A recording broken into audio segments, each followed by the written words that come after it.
Get 5 coffins ready.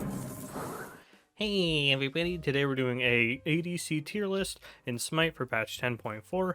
So just to lay the ground rules, S tier means you're the most likely to carry a ranked game with this god, and they have like so few counters that you're able to just ban them out, or they just straight up have no counters because they're extremely strong right now. And then D tier is like basically the character is playable in this role, but you're going to need to be carried by your team essentially. So it's like the opposite of S. D tier needs to be carried, S tier you can carry. And also this is completely just for ranked. The rankings have no competitive influence, no SPL, SCC influence whatsoever. It's purely just ranked. And average ranked too, not GM, non-GM ranked. I probably should have said that in every single one. But anyways, AMC I think is still B. I think AMC is still B. Not even making a joke. You know, because B, to me, it's just like the build is still solid. The trans build is really solid because, of course, they had to buff trans, and they, crit is nerfed now as well, so you're not up against crit as much anymore. So I think AMC definitely doesn't shine. You know, there's kind of no reason to play this character because there's a certain other character who does basically everything AMC does way better, and I'll point him out later. But the carry potential from AMC is pretty undeniable if you can get out of that early game, not get ganked too much, keep yourself alive. People are going to disrespect you on this god a lot, and you're going to be able to 1v1 a lot of people because they just think AMC is terrible because he's unsafe. That's really the only problem with the character still, because you can still nuke people with the ultimate, still has good in hands. I mean, he's got, again, that really persistent stim, as I said in my guide on him. Just having like a stim 100% of the time is really strong. Like, you know, not needing to wait for it. Obviously, again, though, he can get blown up pretty easily, but he can also blow people up. So it's a little risky, like, say, in Anubis, but I think he still has a lot of merit. Unlike Anhur, I feel Anhur's definitely not D tier, but I do feel like you need to put in a lot of effort for not a lot of gain at this point in Anhur's lifespan. Like he's more execution heavy than a lot of the hunters. The tools he brings to the table aren't really any better. I mean, he's a lot of fun. He's got a lot of outplay potential, all that good stuff. But it's just like, what is this character really bringing to the table that other characters aren't? Like, he has a little bit more CC than the average hunter, that's for sure. But he is also a little bit of a slower character at this point. Like, look at Acernanos' speed. Like, Acernanos' dash speed, his 2 speed versus Anhur Impale, his Anhur ultimate versus Acernanos ultimate, like, the impact those two things can have. And it's just like, Anhur's like, okay, well, what's really the point of Anhur anymore? I would actually like to try the power build on him, see how that feels. But yeah, you know, he just, he's falling behind. A lot like Apollo. I don't think Apollo's D tier. Just because Anhur's more fun, I'll put Anhur above Apollo. Apollo only has, they really might want to look into, you know, his ultimate is really iconic. Yeah, but well, I mean, Apollo doesn't have to be good, right? So I guess they don't have to rework his ultimate. His ultimate is what it is, because if you get ahead and you can just like dunk on mid, dunk on solo maybe, dunk in the enemy jungle and invade their jungle. I mean, you can do a lot of fun stuff with Apollo. It's just, again, it's like, what do you really... You have to put in a little bit more work because the clear isn't as good. The CC is really pretty wretched compared to some of the other hunters in the game. So it's like, what are you really playing this god for? Kind of nothing, right? Unfortunate. Let's go to Artemis. Artemis is like back of B, because like the potential is absolutely insane with this character, because she really, like, the pop-off potential I think is probably the highest of any hunter. But it's just that consistency, you know. Early game, really bad. Gets ganked very easily. Can't really bounce back as easily as an AMC can, because Artemis is, like, super duper item reliant. Like, AMC needs to get his Transcendence online, maybe a Crusher online. Then, you know, he's pretty strong. But Artemis needs her full rounded out build to start really popping off. So her bounce back is pretty weak in that regard. But at the same time, I mean, if a ranked game isn't a stomp, then like Artemis can just sit in lane farming, and then when the 30-minute mark hits and she gets you know, she just presses to it and evaporates anybody.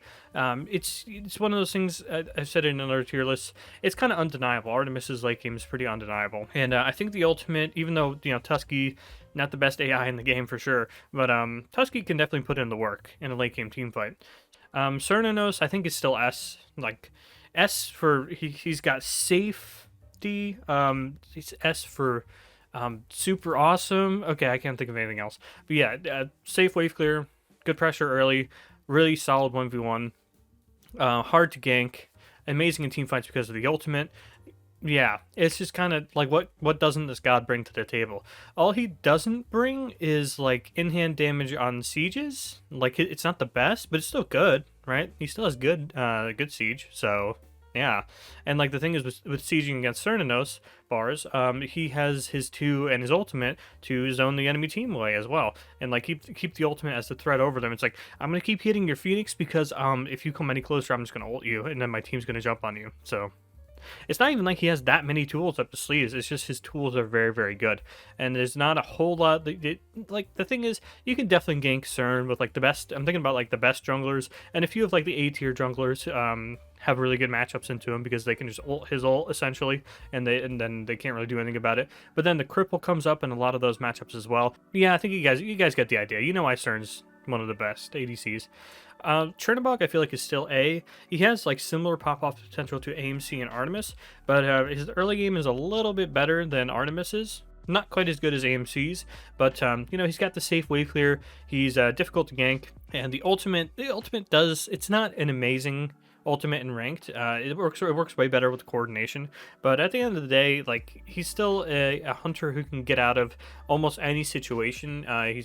You can bait people better than pretty much any other hunter, and of course the pop-off potential is really solid late game because of the attack speed stim, because of the mitigations on the ultimate.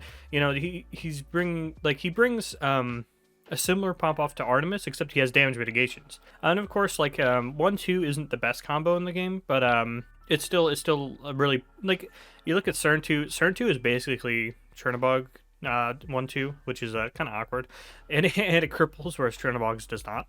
Unfortunate, but it's still solid, right? It's still solid, and you're gonna get, like, Chernobog is also nice because it's like you're probably gonna get him every game. Like, if you're an avid Chernobog player, you're probably getting him every game. He's not gonna get banned away from you. That's really nice. Chiron probably better than Apollo. Actually brings the same sorts of things that Anhur does, right? Where it's just like, okay, he's got good area damage, decent CC, but it's just like, why would you really pick this god over higher pop-off potential gods? Because ADCs, I feel like, are really late game centric nowadays. Like, the best hunters are okay in the early and mid, but like, they really just don't do anything until they start getting their items online. You know, especially now that crit's gone as well, so they're a little more item dependent. They need to round out their builds a little better before they're effective. So like the trans build on Chiron, I don't think he scales as well with it as AMC does, because AMC can evaporate people in one hit, right? That's the nice thing about AMC because of the ultimate. Chiron, you have to stick there in the ult. It is really long range, so you can do some snipes with it, but then you're kind of depending on your team to do some of the heavy lifting for you. I don't necessarily think that makes him great or anything. Carlos, I think, still maybe has potential in the ADC role. He's definitely not great. Definitely not great. And it's just like, you know, you're picking Kronos and you're giving up a potential hunter who's, you know, maybe better at sieging, maybe better during the early game, but I think he's still okay. You could bring him, you know, him and Apollo, I think, do a lot of the same things where it's like split push meisters, strong late game, decent rotations.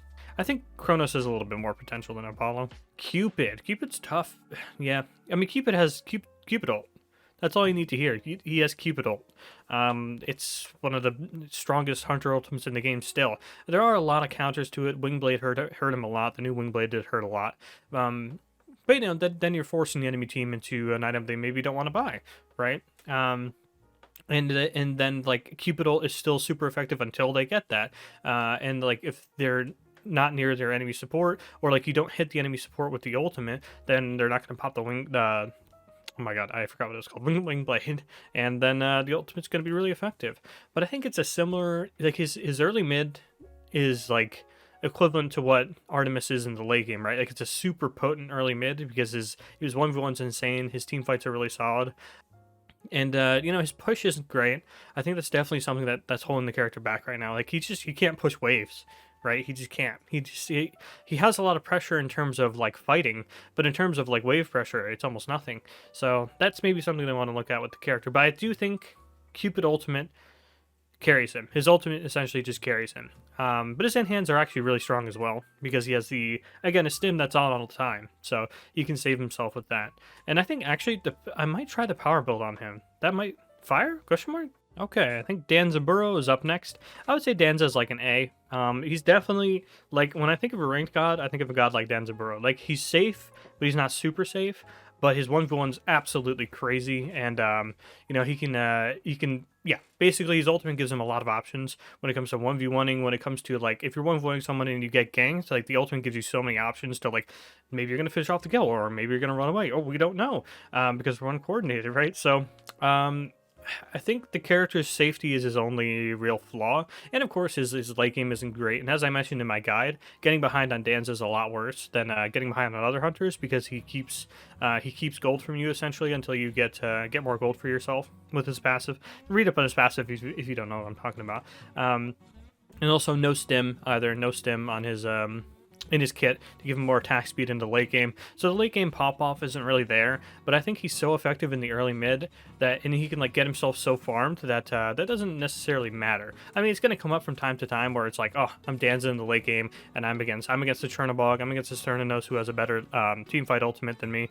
But yeah, on the whole, I think if you like pick Danza every game, you would have fun for the most part. But occasionally you would run into, you know, you can get camped pretty hard as Danza.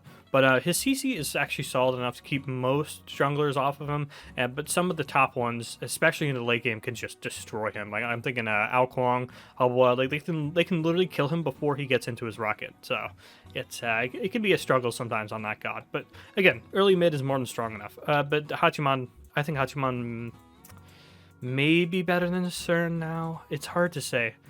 I don't know why they because now they're gonna nerf Hachiman, bro.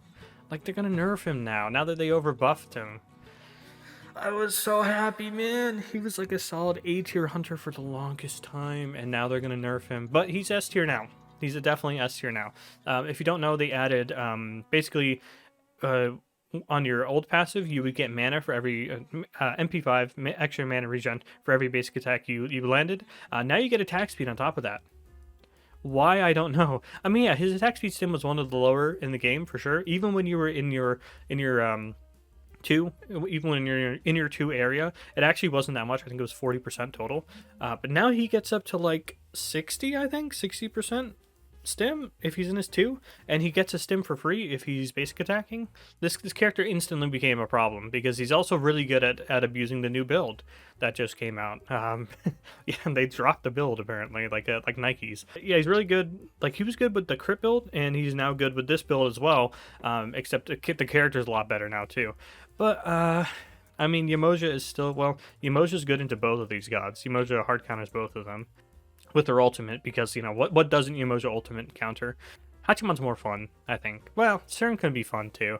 CERN answers more junglers as well. So I was, yeah, because obviously getting camped as an ADC is a big problem in ranked. So I think CERN's a little better. Hemdelier, bro, I don't even know how to pronounce his name.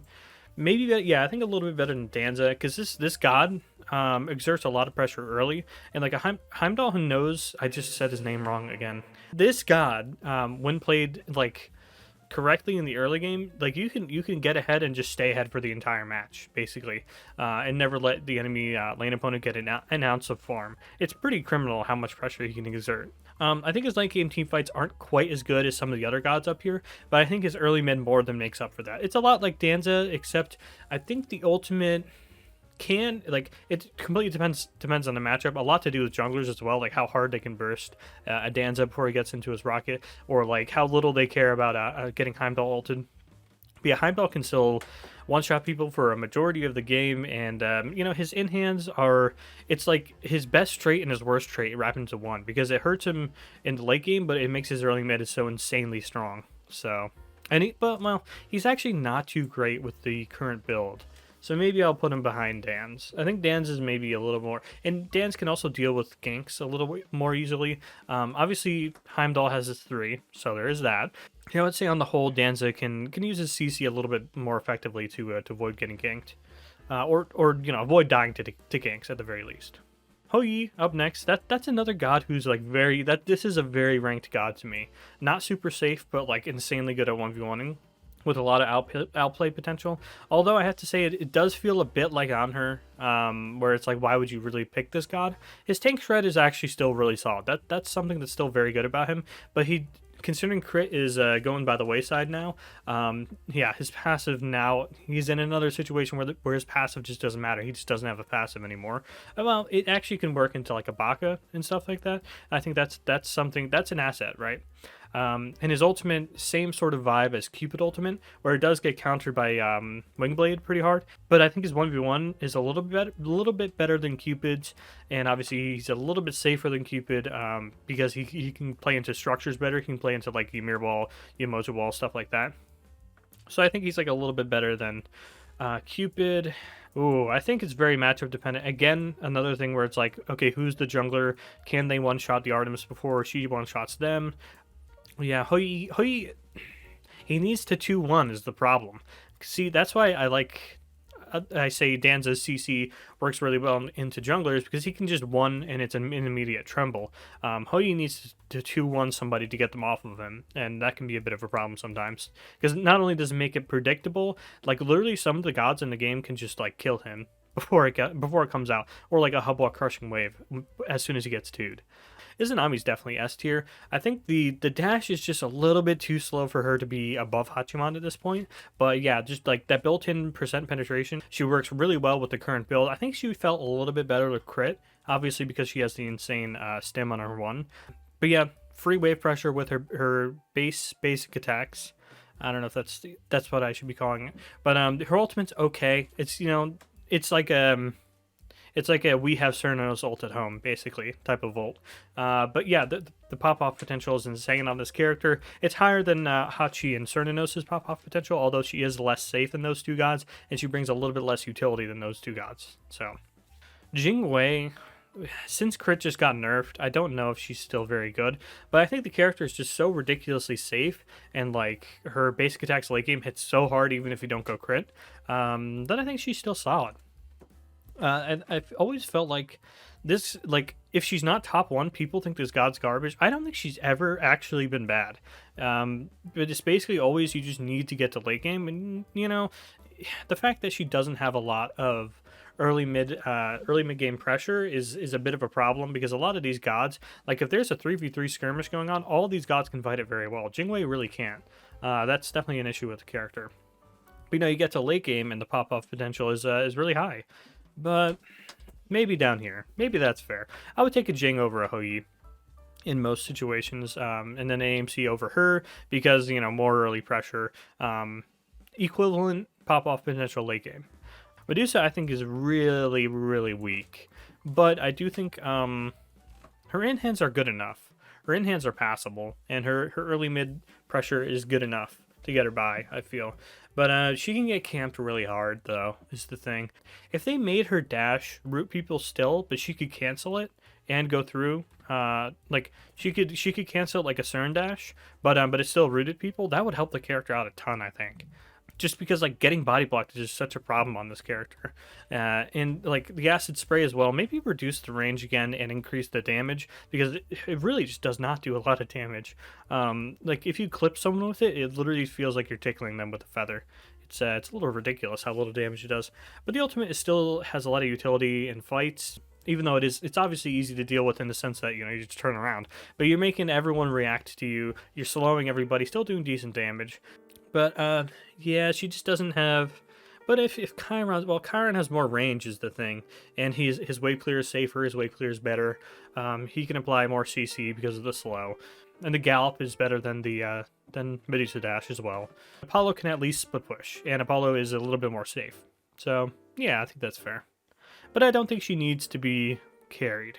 Unlike Neith, yeah, I said this in my mid tier list. I really don't think Neith is good at all. I think the god is just very outdated at this point. Backflip is a really bad movement ability.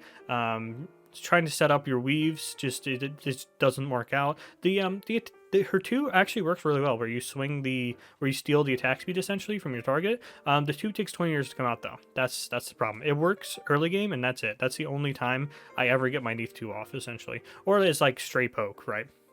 Of course, you can get it off as poke. But yeah, I really think this god is just not very good. But the ultimate does come up, for sure.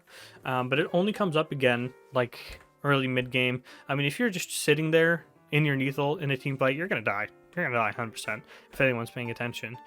And I think like just the lack of CC immunity. Like look how many gods here just have built-in CC immunity. Okay, Cupid doesn't, but Cupid can break a team fight wide open. Neith can't really do that. And it's also just like maybe she needs a way to plant weaves herself so that she can have a little bit more AoE effect, because her in hands obviously aren't doing too much. Yeah, I feel like you just need to be carried as a Neith. Not to say that there aren't like effective Neith players out there, right? I'm just thinking like, what's that god brings? This god brings like damage and CC comparable to Anhur, but Anhur can keep himself alive more easily.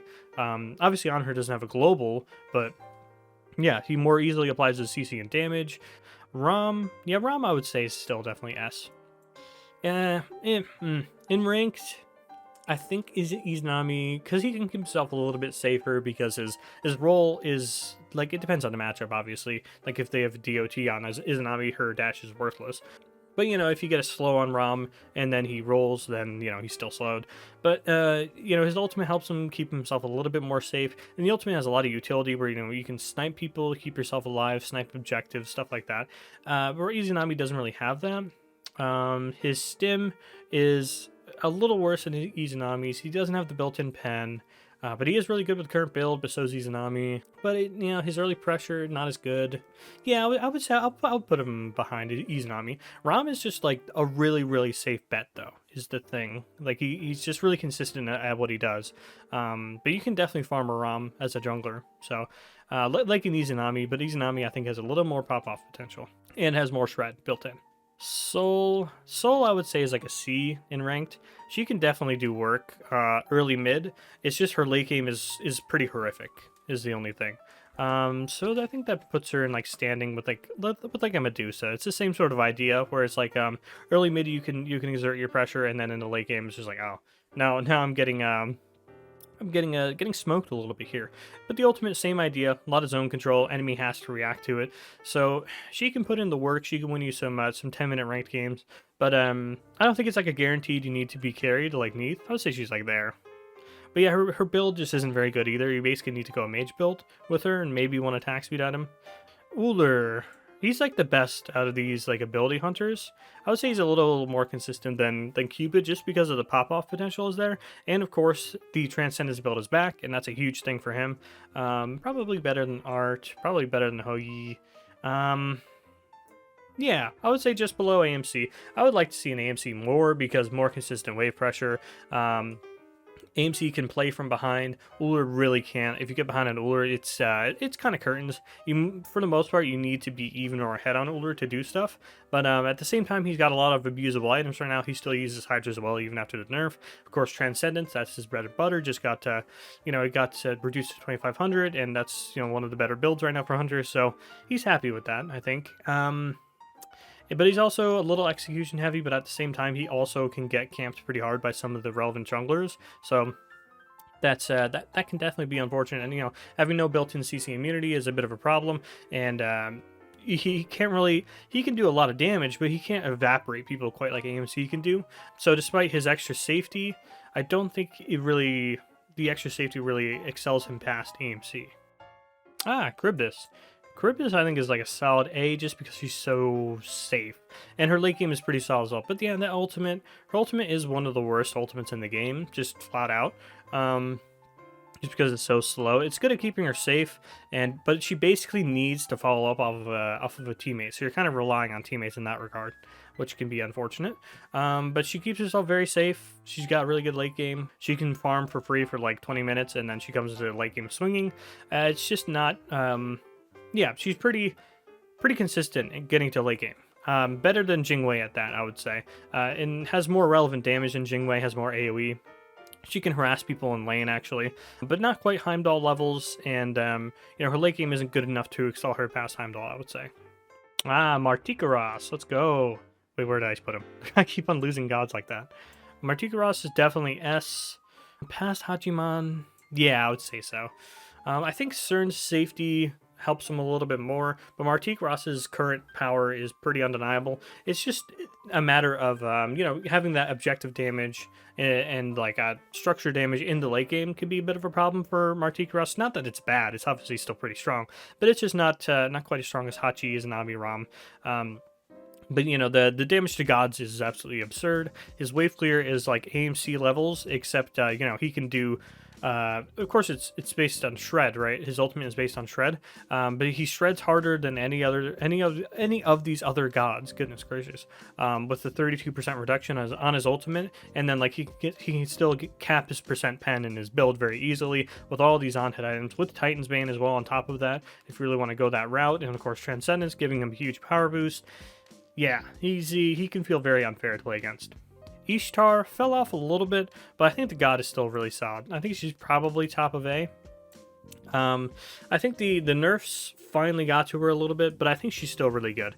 She still brings that ultimate into the late game, which is almost as good as a Cernanos, although not quite as good, but it does give her seizing immunity, which is nice. The dash is able to keep her safe in a multitude of situations. The 2 is decent harass, although it's not great, but she still exerts good enough wave pressure with her 1. You know, they did nerf it a bunch of times now. The talking about the AoE 1 is what I'm talking about, and that's solid. It is still solid wave presence. It's not as good as Izanami, because the thing is, Izanami got pushed out because Ishtar's clear was actually better with her basic attacks, but now Izanami's is a little bit better, and she actually likes the current build. I played her once with the current build. It was pretty good.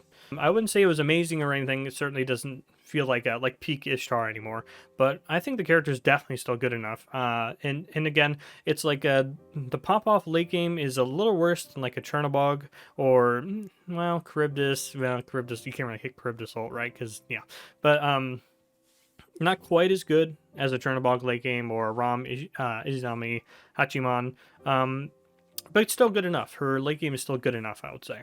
Oh my god, I forgot Xbalanque, and Oleron for that matter. Let's just do Oleron first real quick. Yeah, I'd say he's probably like a D. He needs to be carried.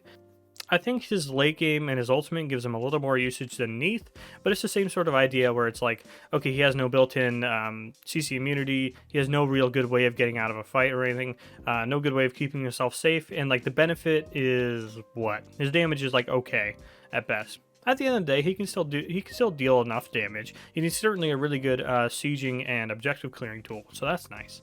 Xbalanque actually saw a resurgence. He's good with the current builds, and they gave him a few extra buffs, especially the ultimate buff at the start of the season. So I think the god is really solid in ranked. I don't know if he's like S tier, but I know he's very good. He does a lot of the same things that Danza and Heimdall do with like the spreading AoE nonsense, right? But his late game is definitely better than theirs.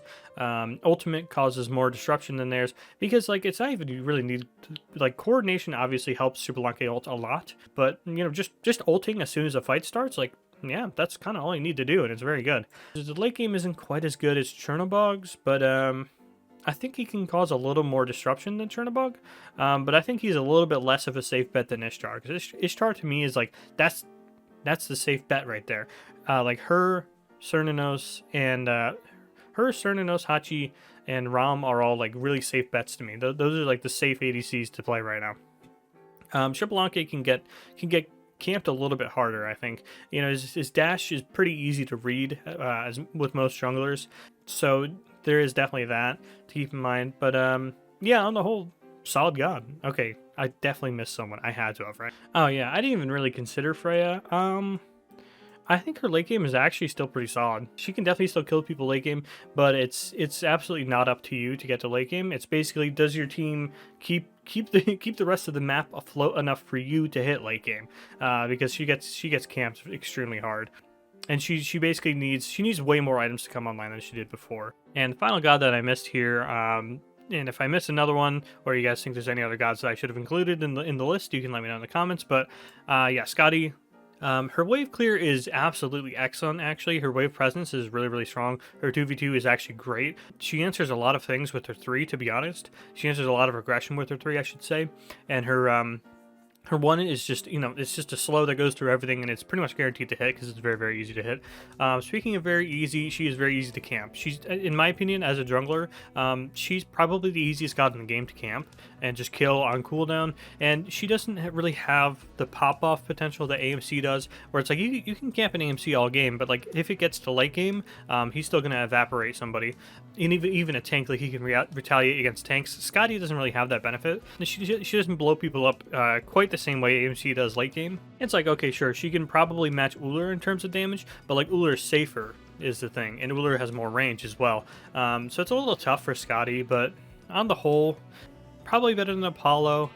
Better presence than Kronos in the early game, but Kronos, of course, has a crazy late game. In Kronos late game, obviously, you need to get really late game on Kronos, and that's harder to do in the ADC role. But yeah, I would say on the whole, Scotty's there. I'll put Scotty here above Apollo. Does what Medusa wants to do a little bit better, because Medusa is a little stubby too in terms of range. So yeah, I'll put her here because she could definitely put in the work too, especially when it comes to split pushing like these guys, Kronos and Apollo. So this is my tier list. What do you guys think? Do you love it? Do you hate it? Let me know in the comment section down below. And thanks for watching.